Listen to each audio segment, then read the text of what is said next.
서울 강남의 고급 아파트 단지에서 아침 햇살이 창문을 통해 스며들어 세련되게 꾸며진 거실을 비추고 있어요. 벽에 걸린 결혼 사진 속에서 34살 은행 관리자 재현은 차분한 미소로, 31살 인테리어 디자이너 유진은 긴 머리카락을 흩날리며 환하게 웃고 있다. 그들은 모두가 부러워하는 꿈의 커플이었어요. 성공적인 커리어는 물론 완벽해 보이는 결혼 생활 때문에 주변 사람들이 늘 감탄하곤 했어요. 재현은 매일 아침 7시에 일어나 유진을 위해 아침 식사와 커피를 준비해요. 자신의 출근 시간이 유진보다 1시간 빠른데도 말이에요. 그들의 아침 시간은 평화로웠다. 재현은 금융신문을 읽고 유진은 핸드폰으로 날씨를 확인해요. 대화는 적지만 서로의 존재가 자연스럽게 느껴지곤 했어요. 오랜 시간 함께한 듯한 그 느낌이 좋았어요. 재현의 동료들은 아름다운 아내와 안정된 삶을 가진 그를 부러워했다. 유진도 잘생기고 성공한 남편을 둔 덕에 칭찬을 많이 받았어요. 그들은 1년 전 지인의 소개로 만나 사랑에 빠졌고 1년 연애 끝에 결혼했다. 모든 게 순조로웠어요. 양가 부모님의 반대도 없었고요. 유럽 신혼여행은 앨범 속 사진들로 여전히 생생하게 남아있어요. 신혼 첫 해는 달콤했다. 함께 요리하고 영화 보고 주말에 새로운 레스토랑을 탐방했어요. 유진은 열심히 요리 배우고 집을 꾸미곤 했어요. 결혼 2년 차가 되면서 아이 계획을 본격적으로 세우기 시작했다. 재현은 더 큰 집을 사기 위해 돈을 모았고 유진은 임신 준비로 엽산을 먹기 시작해요. 미래는 희망과 기대로 가득 차 있었어요. 매일 아침 재현이 출근하기 전에 유진은 그의 넥타이를 고쳐주고 서로 좋은 하루 되라고 말하며 가볍게 키스했어요. 이런 소소한 행복이 영원할 거라 믿었어요. 그런데 아이 계획이 구체화되면서 작은 변화가 생기기 시작했다. 처음에 재현은 알아채지 못했지만 유진이 평소보다 늦게 귀가하는 일이 잦아졌어요. 인테리어 디자이너라 시간 유연한 건 알지만 점점 더 늦어졌다. 저녁 8시에서 9시, 10시, 심지어 11시를 넘기는 날도 있었어요. 이상한 건 예전처럼 일 이야기를 나누거나 안아주지 않는 거예요. 대신 서둘러 샤워하거나 피곤하다며 바로 잠자리에 들었어요. 부부간 대화가 점점 줄어들었다. 어느 날 밤 유진이 자정에 집에 들어왔어요. 얼굴이 붉고 걸음이 비틀거려 술을 마신 게 분명했다. 사회 모임이었어라고 짧게 말할 뿐이었어요. 재현은 바로 의심하지 않았지만 가슴속에 불안이 스멀스멀 피어올랐다. 이런 일이 반복되면서 사회 모임이 너무 잦아 수상쩍게 느껴졌어요. 그러던 어느 날 재현이 유진을 안으려 하자 그녀의 옷과 머리카락에서 낯선 남성 향수 냄새가 났다. 재현의 향수가 아니었어요. 달콤하면서도 강렬한 그 냄새에 재현의 마음이 철렁 내려앉았어요. 하지만 합리적인 이유를 찾으려 했었다. 남자 동료 옆에 앉았을 수 있지 하고 스스로를 달래요. 그러나 불안은 점점 커졌다. 유진은 더 이상 다정하지 않았어요. 집에 있을 때도 핸드폰만 쳐다보고 있어요. 대화는 중간에 끊기거나 못 들은 척 넘기곤 했어요. 주말에는 친구들과 외출이 잦아 늦은 밤까지 돌아오지 않거나 다음날 오후에야 집에 왔어요. 재현은 혼란스러웠다. 신혼 초에 유진은 사라지고 낯선 사람이 된 듯했어요.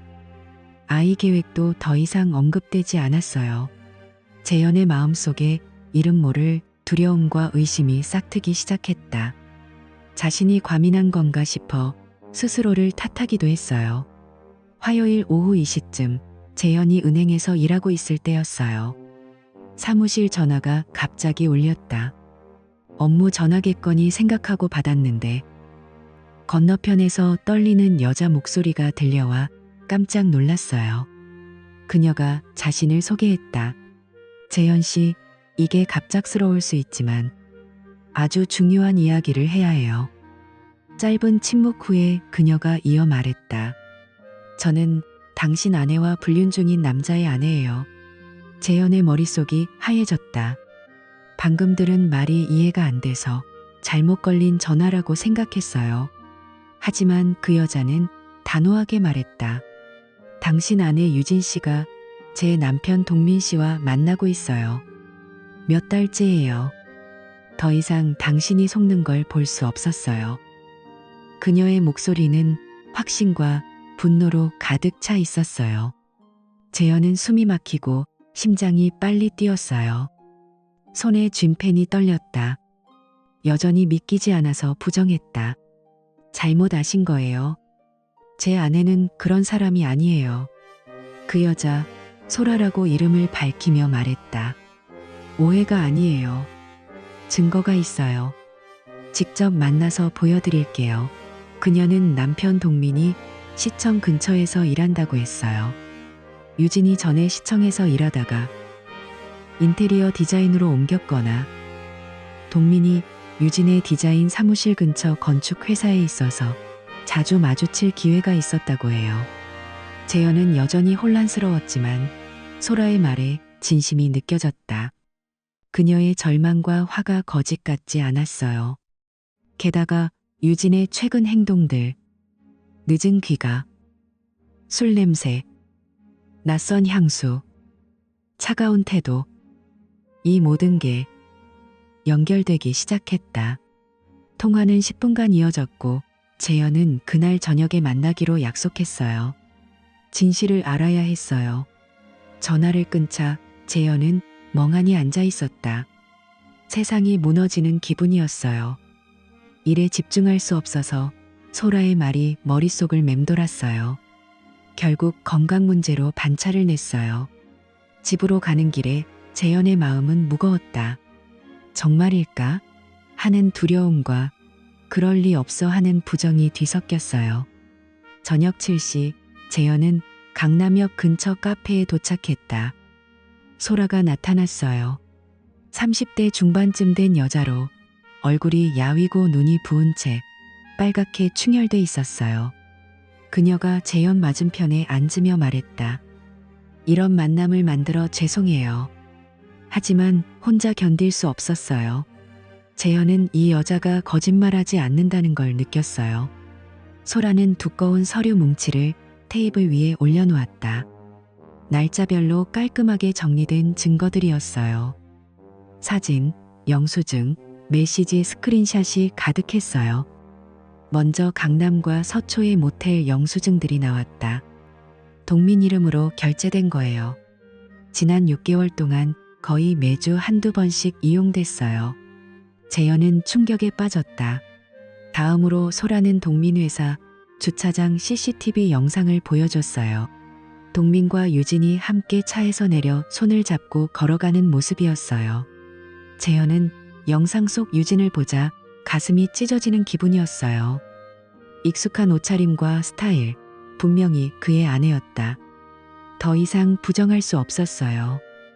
소라는 더 많은 증거를 꺼냈다. 동민과 유진의 카카오톡 메시지 스크린샷이었어요. 노골적인 내용들로 가득했어요. 그리움 표현부터 만남 시간과 장소를 정하는 것까지요. 가장 충격적인 건 유진의 메시지였다. 오늘 밤 기대돼. 남편이 늦게 올 테니 시간 많아. 재현의 몸이 떨렸다. 그날 밤 유진이 야근이라고 해서 늦게 기다렸던 바로 그날이었어요.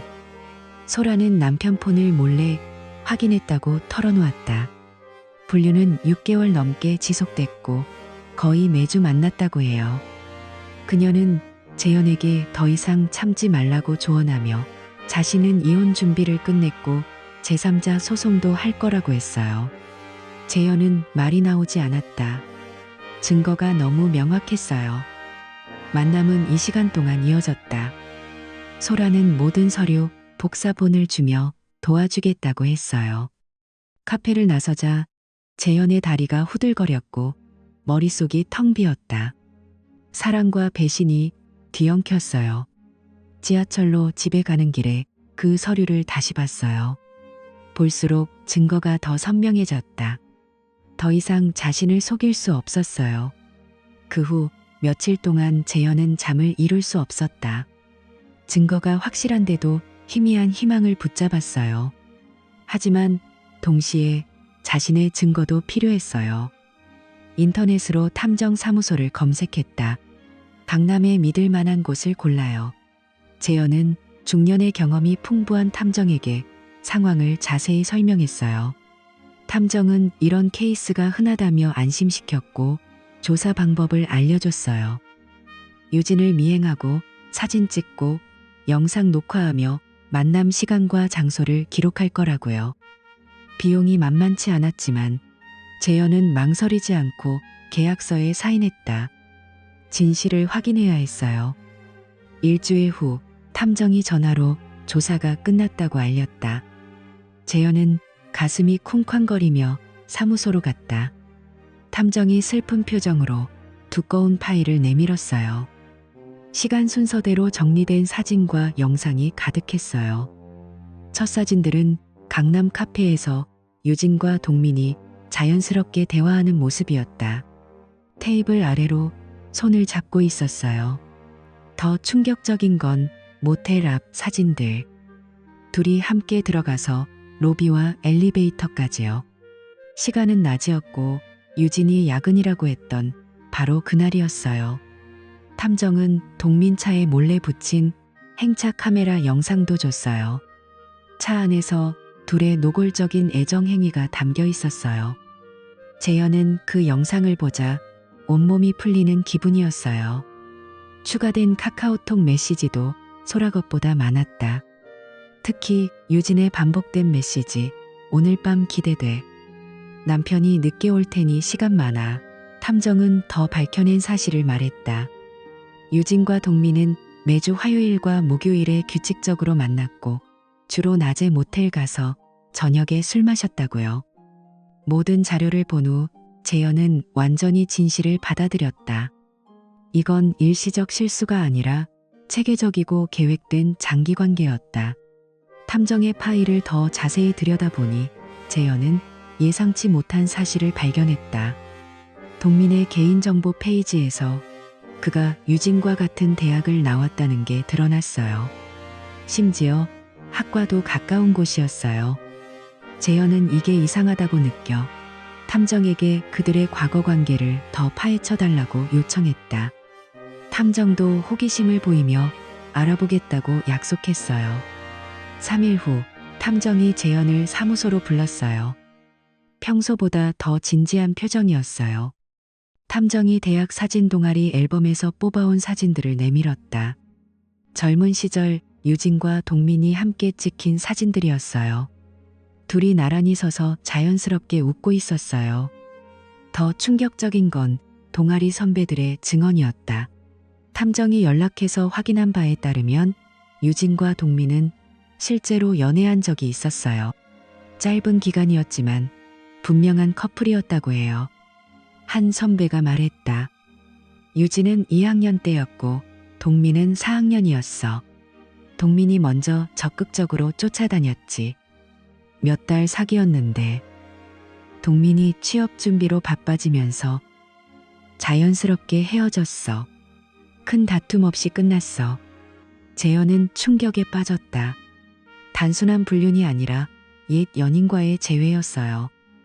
유진이 결혼 전에 이 과거를 한 번도 언급하지 않았다는 게 믿기지 않았어요. 보통 연애 경험은 공유하곤 하는데 유진은 그러지 않았어요.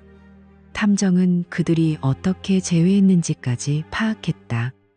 시청 근처 레스토랑에서 우연히 마주쳤다고 해요.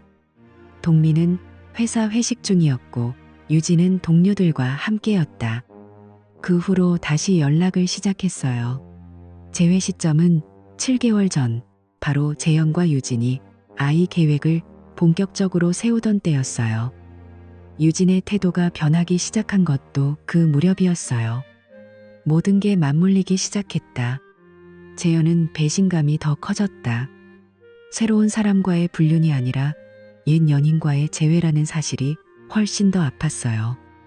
유진이 자신과 결혼한 후에도 동민의 그림자를 마음에 품고 있었을까 싶었어요.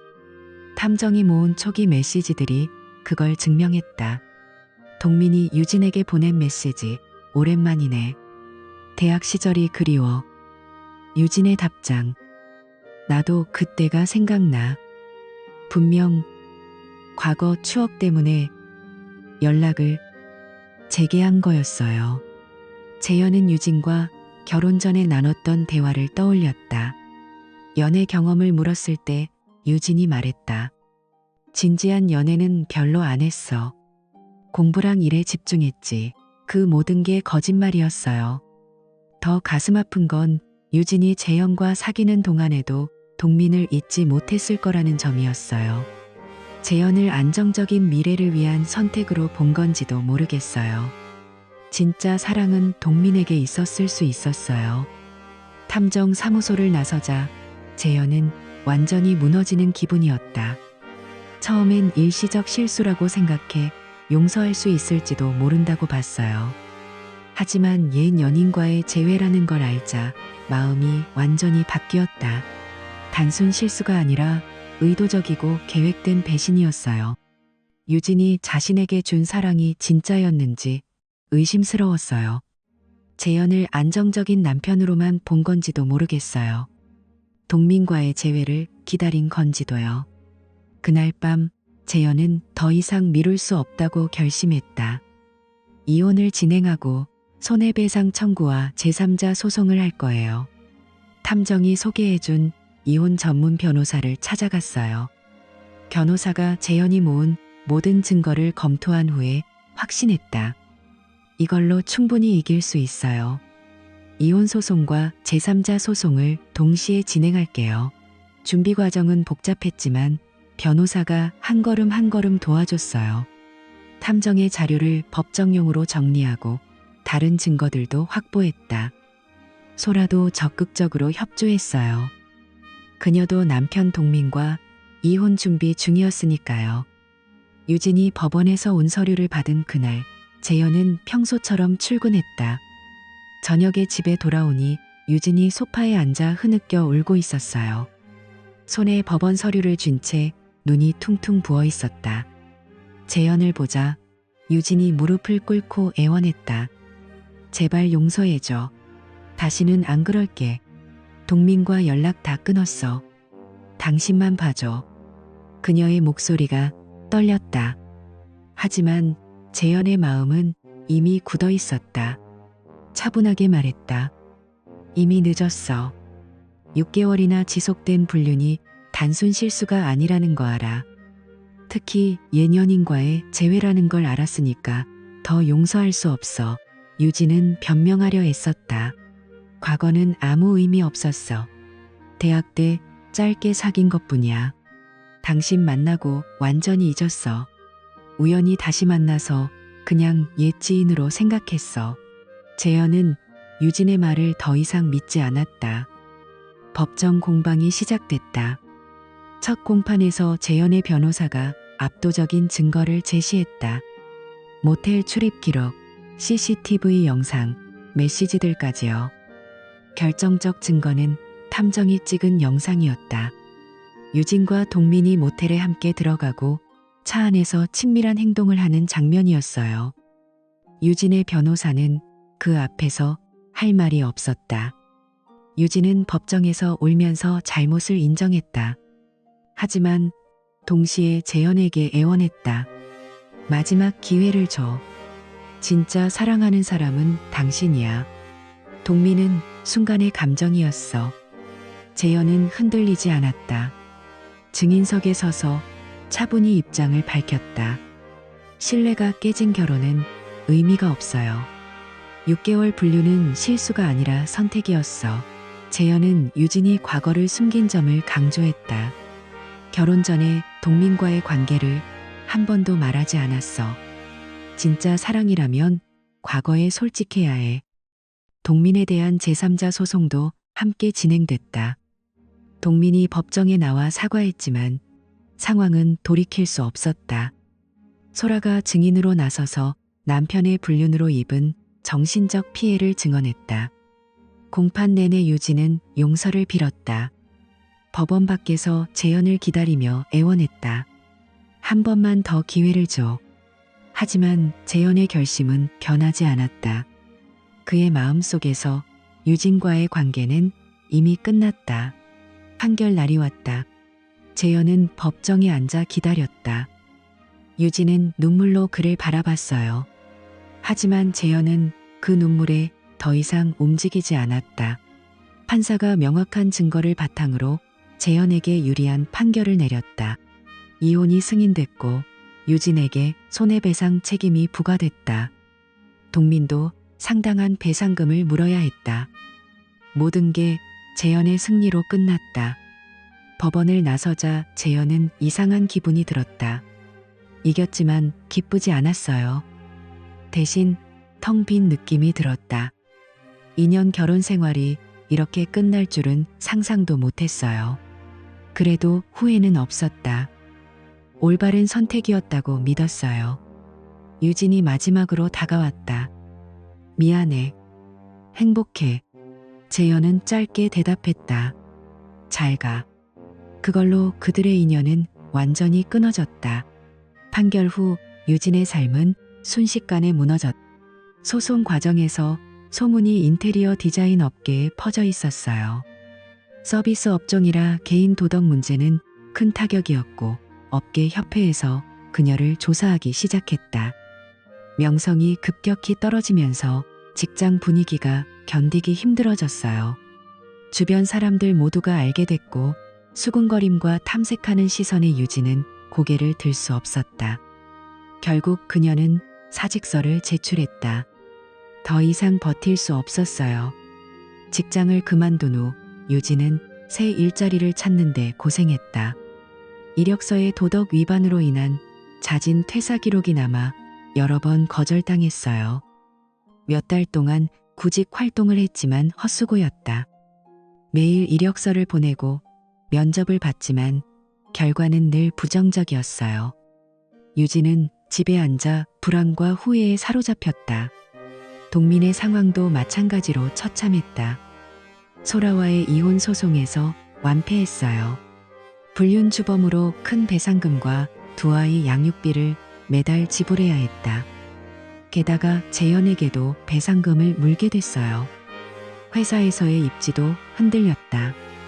불륜 소식이 퍼지면서 중요한 프로젝트에서 제외됐고 승진 기회가 날아갔어요.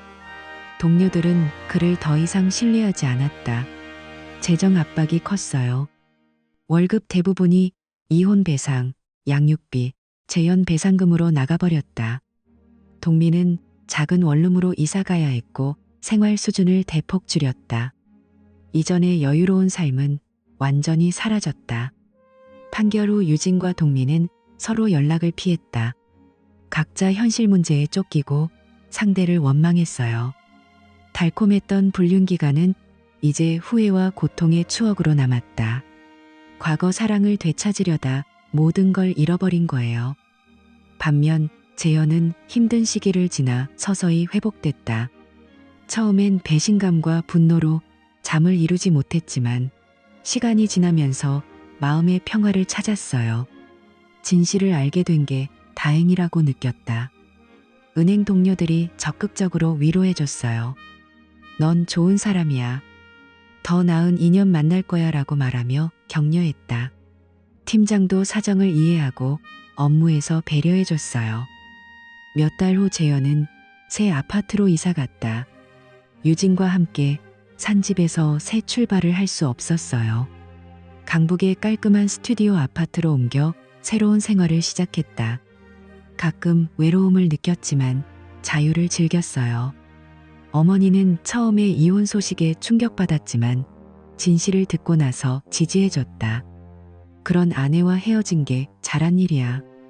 빨리 좋은 사람 만나 진짜 행복한 가정 꾸려라고 말하며 응원했다. 재현은 미래 계획을 다시 세우기 시작했다. 혼자서도 안정된 삶을 살 수 있다는 자신감이 생겼어요. 꾸준히 저축하고 승진 준비를 했다. 언젠가 진심으로 사랑하는 사람을 만나 가정을 이룰 수 있을 거라 믿었어요. 아직 늦지 않았다. 친구들이 선을 소개해 주려 했지만 재현은 거절했다. 상처가 아물지 않은 상태에서 새 관계를 시작하면 둘 다 안 좋아라고 말하며 아직 때가 아니라고 느꼈다. 하지만 준비가 되면 새로운 사랑을 받아들일 수 있을 거예요. 1년 후 재현은 완전히 달라진 사람이 됐다. 운동을 시작하고 새로운 취미를 가졌어요. 친구들과의 관계가 더 돈독해졌고 가족과 더 많은 시간을 보냈다. 혼자 있는 시간을 즐기는 법을 배웠어요. 유진과 동민의 불륜에서 시작된 모든 게 결국 재현에게 새 기회를 줬다. 가짜 관계를 끊고 진짜 사랑할 사람을 만날 기회라고 느꼈어요. 그 생각에 마음이 훨씬 가벼워졌다. 미래에 대한 희망이 다시 밝게 빛났다.